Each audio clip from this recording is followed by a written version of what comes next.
before that, let's go across to Finance Minister Nirmala Sitharaman, who is addressing a press conference in Mumbai. Listen in. Which I would think that the Secretary DFS can mention is that we have given substantial money for development activities and for growth of MSMEs to the SIDBI itself.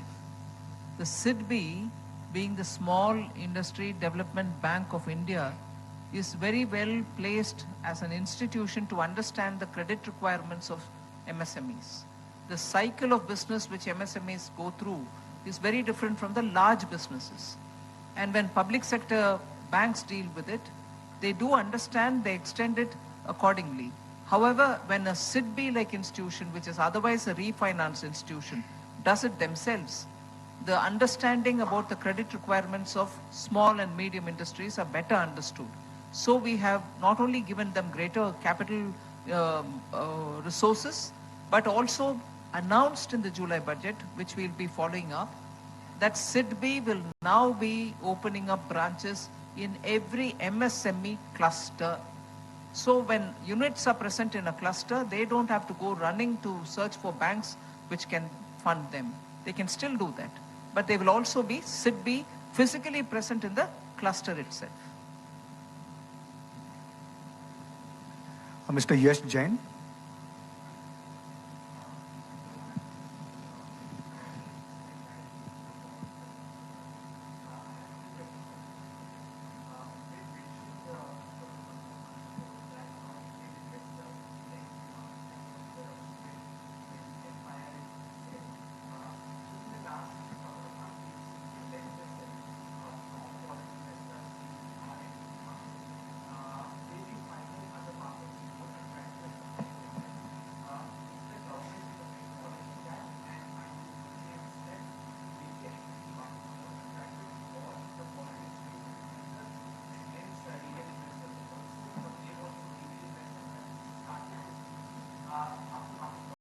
Adds one small point, this is the first time all the general insurance companies have made profit. I think all of you know, this is the Bombay, everybody should remember this. After 8-9 years, this is the first time ever all insurance companies, public sector insurance companies, made profit. Never before. And they are all doing well. There is no, this point when they're making profits, why their morality is down, I don't know. Okay, please increase that.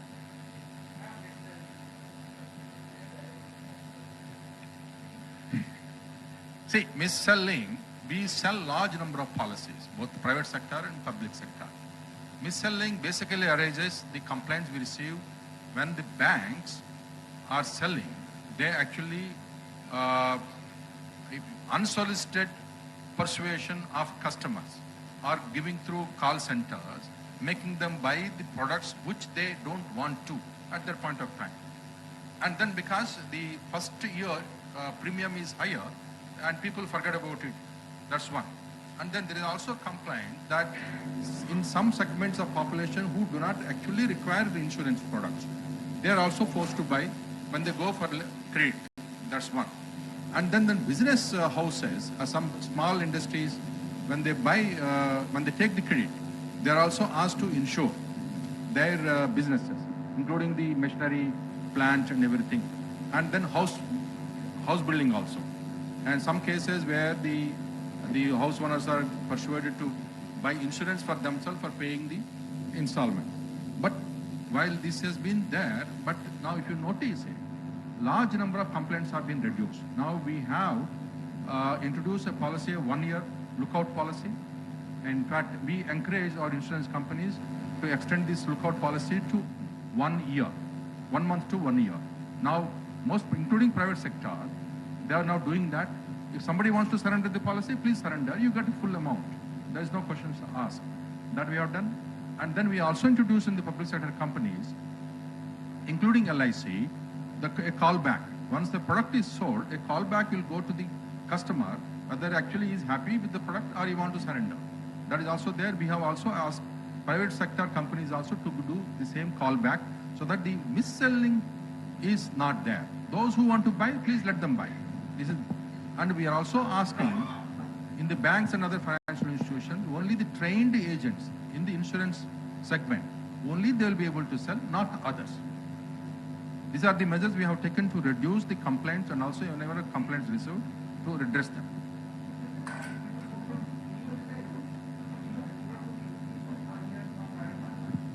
Correct. We have, in fact, our public sector companies are doing, in fact, private sector also, we have asked them to up to do for 1 year. Yes, composite license is part of the reforms Honorable Finance Minister has announced. Next, Ekta Suri from Zee Business. But on that note, let's bring it back once again. Let's bring on board my colleague Anurag, who's asking the question to the Finance Minister right now. Let's go across and cut into that. And the pace of credit growth has lagged deposit growth for several quarters. Now I'm aware that the government in the budget you had announced for MSMEs, you have increased the guarantee cover, which will release 1.5 lakh crore rupees over the next 5 years. And RBI has also taken measures, it's taken liquidity measures, it's cut the CRR in December. My question is that, is there scope for further liquidity and monetary measures to alleviate the cash shortage which still exists in the banking system and also improve credit growth in the economy? My second question is that, the fund of funds, 10,000 crores for startups, how are you looking to operationalize that? I think all of you know the credit growth this year is very good. I think one of the best years of credit growth in the financial system. We are doing well, including the MSME. We have almost about 16%. In retail also is good. Okay, a couple of months it was a little tempered down, but now it has picked up. Further liquidity measures, I think now we expect the two measures announced by the Honorable Finance Minister in the budget, the income tax relief, that will give us about anywhere between 35 to 45,000 crores into the banking system, which may actually increase the ability of the banks to lend more to the private sector. That's one. Coming to the 10,000 crores for the startup for the fund. Last time when the Finance Minister announced in the budget, we could, with the 10,000 crores, we could actually lend revolving 90,000 crores to the startups. This time also, we are actually trying to leverage both equity as well as debt and trying to bring our own banks to complement this fund and may increase anywhere between 20 to 25,000 crores to the startups. So all the startups will get actually benefited. Mr. Ashish from Maharashtra Times.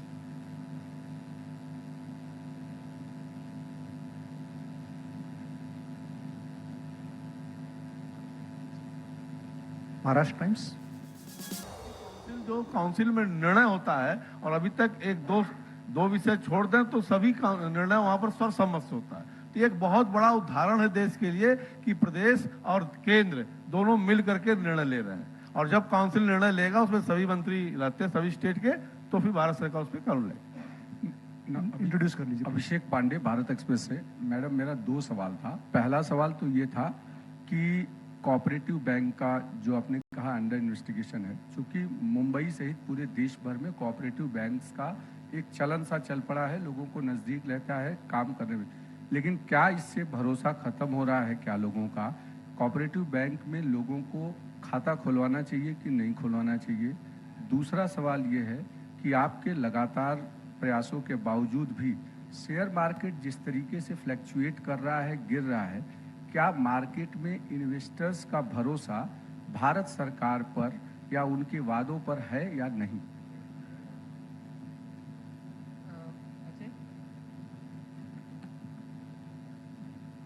पहला आपका प्रश्न cooperative sector के जो banks हैं उनके बारे में है। आपको ये ध्यान हो कि ये आरबीआई का जो इसमें रेगुलेशन है, पहले वर्षों में पहले नहीं होता था, अभी आरबीआई के रेगुलेशन में है और जो भी अपना अकाउंट खोलना चाहता है, आज भी पूरे देश में जो कोऑपरेटिव बैंक हैं वो सुदृढ़ व्यवस्था में है। किसी में अगर कोई कमजोरी आती है तो रेगुलेटर का काम ही होता है कि जिसमें अगर कोई भी कुछ कमजोरी आई है उसके ऊपर रेगुलेटरी एक्शन लिया जाए, लेकिन एक बैंक के एक्शन से पूरे सेक्टर के बारे में निर्णय लेना वो सही नहीं है। विभिन्न राज्यों में विभिन्न कोऑपरेटिव बैंक, विभिन्न स्तर के बैंक बड़ी अच्छी तरह से काम कर रहे हैं, उसके बारे में कहीं पर भी छोटा सा भी संशय नहीं होना चाहिए। It is a well regulated sector now, इस बात को हमें अच्छी तरह से समझना चाहिए। दूसरा प्रश्न कि शेयर मार्केट में ये किसी नीति के ऊपर शेयर मार्केट नहीं चलता है। शेयर मार्केट जो है वहाँ पर फॉरेन इन्वेस्टमेंट कितना आ रहा है, हमारा डोमेस्टिक इन्वेस्टमेंट क्या आ रहा है, क्या आगे के क्या ग्रोथ की क्या संभावनाएं हैं उसके बारे में है। और एक सुदृढ़ता आई है कि डोमेस्टिक इन्वेस्टर काफ़ी मात्रा में है, म्यूचुअल फंड काफ़ी मात्रा में है। लेकिन जो देश के बाहर की परिस्थिति है, जो एक अनसर्टेनिटी जिसे कहते हैं, उसके चलते हुए और एक जहाँ पर होता है कि कुछ वो एक अनसर्टेनिटी के चलते वो जो बड़े मार्केट है वहाँ पे जाना चाहते हैं, तो ये एक शॉर्ट टर्म में का उसका प्रभाव है और ऊपर नीचे होना ये स्वाभाविक है मार्केट में। सरकार से तो लोग अमूमन ये एक्सपेक्ट करते हैं कि एक स्थायी वॉल की तरह वो खड़े रहेंगे अगर इन्वेस्टर्स चूंकि देश के हैं तो। चूंकि ये मुंबई में है इसलिए ये सवाल था कि चूंकि पिछले 1 महीने से लगातार लाखों करोड़ रुपए मुंबई में जिस तरीके से इन्वेस्टर से गए हैं, तो गवर्नमेंट इसके लिए भी कुछ तरीके के जो शॉर्ट टर्म प्रयास या लॉन्ग टर्म प्रयास कर रही है ताकि इस तरीके की चीज़ों को अगर बाहरी दुनिया में अगर कोई दिक्कत हो रही है तो भी देश का शेयर मार्केट सुरक्षित रहे या दिक्कत ना हो, इसको लेकर। देखिए, इसमें जो मार्केट का रेगुलेशन है वो रेगुलेटर करते हैं और मार्केट सुचारू तौर पे चले कि उसमें कहीं पे कोई परेशानी नहीं आनी चाहिए। मार्केट में जो इन्वेस्टर जाना चाहता है, जब वहाँ से निकलना चाहता है, सुचारू रूप से हो, उसकी पूरी व्यवस्था है। उसमें कहीं पर भी उसमें कुछ आगे पीछे वहाँ पर नहीं हुआ है। अब रही बात कि अगर हमें खाली अपने देश के ही स्टॉक मार्केट को नहीं देखना है, आपके सारे इमर्जिंग मार्केट के जो स्टॉक मार्केट है उसके ऊपर भी आप ध्यान दीजिए कि किस मार्केट में बढ़ रहा है। पहले ये था कि अगर जो विकसित देश के मार्केट थे वो नीचे जाते थे तो भारत का मार्केट भी नीचे जाता था या ऊपर जाता था। उसमें बदलाव आया है पूरी तरह से, लेकिन पूरी तरह से डीकपल हो गया है वो भी नहीं होता है। तो ये एक मार्केट बेस्ड है कि जहां पर भारत सरकार को या किसी भी सरकार को कब जरूरत पड़ती है कि वो मार्केट में कहीं कुछ करे जहां पर कोई मार्केट फेल्योर हो। यहाँ पर कोई मार्केट फेल्योर की बात नहीं है, मार्केट सुचारू रूप से चल रहा है और उसमें कोई परेशानी की बात नहीं। Yes, please. Please introduce yourself. Hello, मैं लितकेश शर्मा, नवभारत न्यूज़पेपर से। मैम, मेरा ये सवाल था कि महाराष्ट्र के विपक्ष के नेताओं का कहना है कि महाराष्ट्र के लिए बजट में ज़्यादा कुछ नहीं है, ज़्यादा टैक्स कलेक्शन मुंबई से जाता है, महाराष्ट्र का एक मेजर रोल है इकोनॉमिक ग्रोथ में, लेकिन रिटर्न में उन्हें कुछ ज़्यादा नहीं मिला। आप क्या कहना चाहती हैं इस बारे में? एक उदाहरण दूंगी। वृंदावन पोर्ट का 76,000 करोड़ का डिसीजन किस गवर्नमेंट ने किया? नरेंद्र मोदी जी का गवर्नमेंट ही किया ना। वो एक बड़ा प्रोजेक्ट महाराष्ट्र के लिए, इफ सिंसियरली महाराष्ट्र का पोटेंशियल को समझ करके उस निर्णय लेना है तो दशकों पहले लेते थे, मगर उस निर्णय माननीय नरेंद्र मोदी जी के द्वारा ही हुआ। सो महाराष्ट्र का प्रामुख्यता as a business and industry friendly state हम कभी भूलते नहीं। और इसके अलावा डिफेंस में, डिफेंस प्रोक्योरमेंट में आत्मनिर्भरता होना है। इसके लिए डिफेंस प्रोडक्शन में जितने भी इंडस्ट्री एंगेज्ड है उनके साथ हम पॉलिसी के तहत सपोर्ट करते हैं, उनको हर किस्म का फैसिलिटी बनाकर देते हैं। उसके कारण आज भारत देश में एक्सपोर्ट ऑफ डिफेंस इक्विपमेंट और उससे कमाई मोर देन 24,000 करोड़, अभी शायद उससे भी बड़ा हुआ है तो वो महाराष्ट्र का इंडस्ट्रियल फ्रेंडली और केंद्र सरकार उसके साथ समर्थन करके डिफेंस प्रोडक्शन का अच्छा केंद्र महाराष्ट्र भी बने। ऐसे पॉलिसी के कारण महाराष्ट्र में वो डिफेंस प्रोडक्शन की एक्टिविटी अच्छा हो रही है। दूसरा, तीसरा, This may be true with you. There is something called expectations.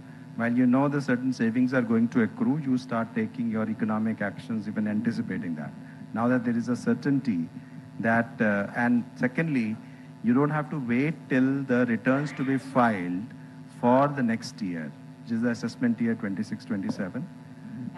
You do, yes, ma'am. Subsequently, but now still we are in the old law.